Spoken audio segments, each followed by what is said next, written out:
तो केजरीवाल की धड़कनें लगातार बढ़ रही हैं क्योंकि उनकी गिरफ्तारी को चुनौती देने वाली याचिका पर सुप्रीम कोर्ट में सुनवाई हुई।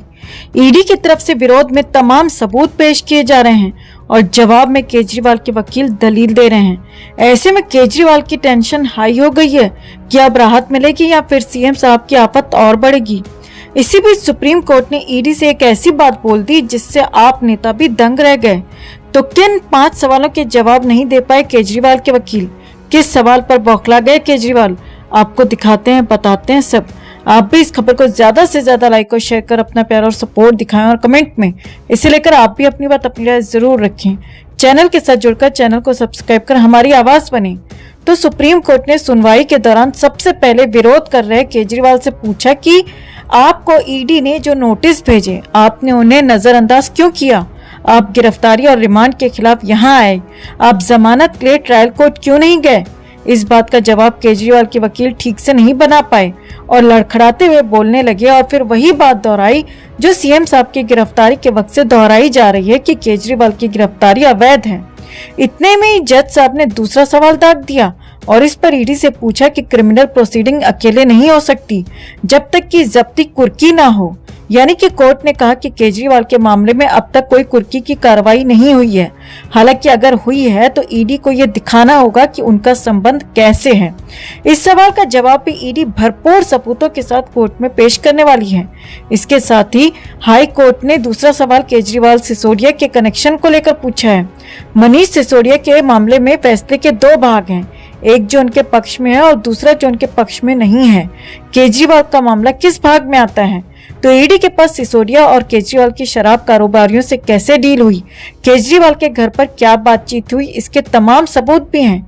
इसके साथ ही ईडी से सुप्रीम कोर्ट ने अगला सवाल भी पूछा, पीएमएलए एक्ट की धारा 19 की व्याख्या कैसे की जाए, क्योंकि केजरीवाल जमानत के लिए आवेदन करने के बजाय गिरफ्तारी और रिमांड के खिलाफ आ रहे हैं। क्योंकि यदि वो बात का रास्ता अपनाते हैं तो उन्हें पीएमएलए एक्ट की धारा 45 के तहत उच्च सीमा का सामना करना पड़ेगा। यानी ईडी अब केजरीवाल की गिरफ्तारी की पूरी वजह और सबूत भी 3 मई को सुप्रीम कोर्ट में रखेगी। खैर, इसके साथ ही सुप्रीम कोर्ट ने केजरीवाल की गिरफ्तारी के समय यानी लोकसभा चुनाव के समय पर भी सवाल उठाए। ईडी को अब सवालों के जवाब सबूतों के साथ पेश करने होंगे। खैर, अभी भी ईडी की तरफ से तमाम सबूत कोर्ट में पेश किए गए हैं। बताया गया है कि शराब घोटाले में ईडी के पास इतने सबूत हैं कि उन्हें केजरीवाल को गिरफ्तार करना पड़ा। खैर, केजरीवाल के वकील बार बार सबूत गवाहों को लेकर दलीलें देते रहे, बताते रहे कि केजरीवाल जांच में सहयोग कर रहे थे, उन्हें गिरफ्तार करना जरूरी नहीं था। लेकिन जब ईडी ने बोलना शुरू किया, सबूत दिखाए, तो केजरीवाल के वकील की बोलती ही बंद हो गई। ईडी ने छूटते ही कहा कि केजरीवाल को 1-2 नहीं 9 समन भेजे गए। केजरीवाल एक भी समन पर पेश नहीं हुए, न ही जांच में सहयोग किया और केस की जांच ऐसे मोड़ पर थी जहां सभी आरोपियों से पूछताछ जरूरी है। इसीलिए केजरीवाल को गिरफ्तार किया गया। बता दें कि ईडी ने हाईकोर्ट के फैसले का हवाला भी सुप्रीम कोर्ट में दिया। बता दें कि 9 अप्रैल को दिल्ली हाईकोर्ट ने केजरीवाल की गिरफ्तारी को सही बताया था। हाईकोर्ट ने कहा कि ईडी के पास गिरफ्तारी के पर्याप्त सबूत हैं। इसके बाद हाईकोर्ट के फैसले के खिलाफ 10 अप्रैल को अरविंद केजरीवाल ने सुप्रीम कोर्ट में याचिका लगाई थी, जिस पर सुप्रीम कोर्ट में सुनवाई चल रही है।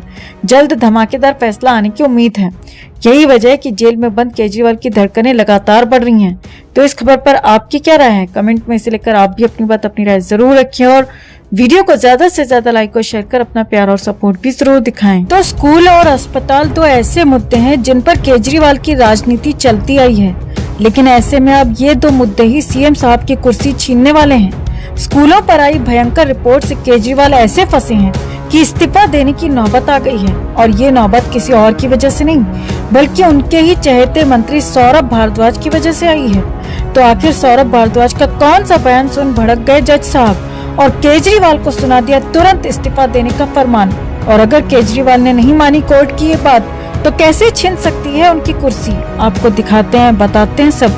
आप भी इस खबर को ज्यादा से ज्यादा लाइक और शेयर कर अपना प्यार और सपोर्ट दिखाएं और कमेंट में इसे लेकर आप भी अपनी बात अपनी राय जरूर रखें। चैनल के साथ जुड़कर चैनल को सब्सक्राइब कर हमारी आवाज बने।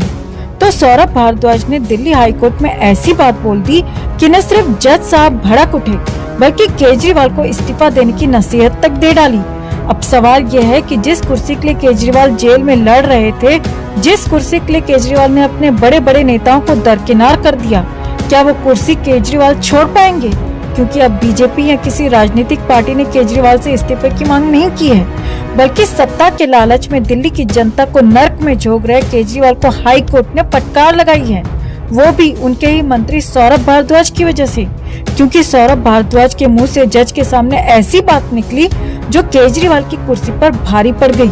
तो चलिए पूरा मामला क्या है विस्तार से आपको बताते हैं। दरअसल दिल्ली नगर निगम पर फिलहाल केजरीवाल का कब्जा है, जिसके अंदर दिल्ली के तमाम स्कूल आते हैं। केजरीवाल ने इन स्कूलों को हाई प्रोफाइल बनाने का वादा किया था, लेकिन हाई कोर्ट में पेश हुई रिपोर्ट में इन स्कूलों की दुर्दशा बद से बदतर हो चुकी है। कई स्कूलों की बिल्डिंग जर्जर हालत में है, बच्चों की किताब कॉपियां कुछ नहीं मिल पा रही हैं, जिस पर हाई कोर्ट के जजों ने भी हैरानी जताई और तुरंत केजरीवाल पर भड़क पड़े।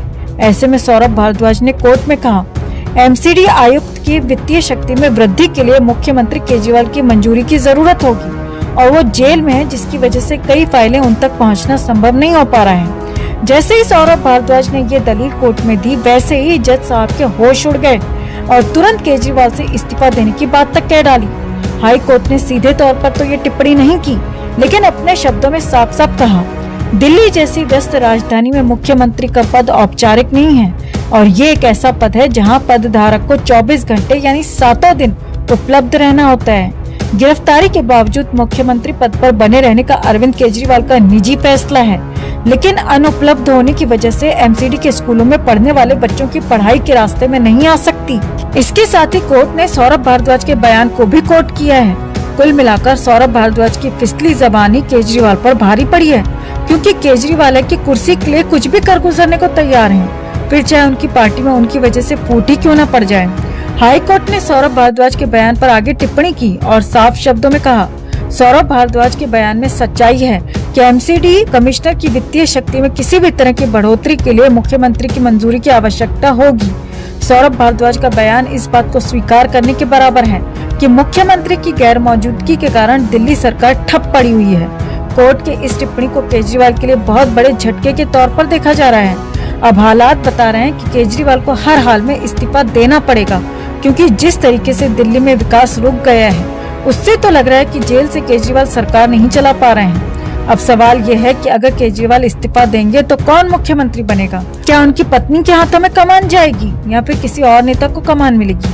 क्योंकि अगर केजरीवाल ने मनमानी चलाई, दिल्ली के विकास के कामकाज इसी तरह ठप पड़े रहे, तो जाहिर है कि इस केस में एलजी की एंट्री होगी और आगे फिर सरकार को बर्खास्त भी किया जा सकता है, यानी कि दिल्ली में राष्ट्रपति शासन की नौबत भी आ सकती है। दूसरी तरफ अगर लोकसभा चुनाव के बीच केजरीवाल इस्तीफा दे देते हैं तो आपकी चुनावी नैया डूब जाएगी।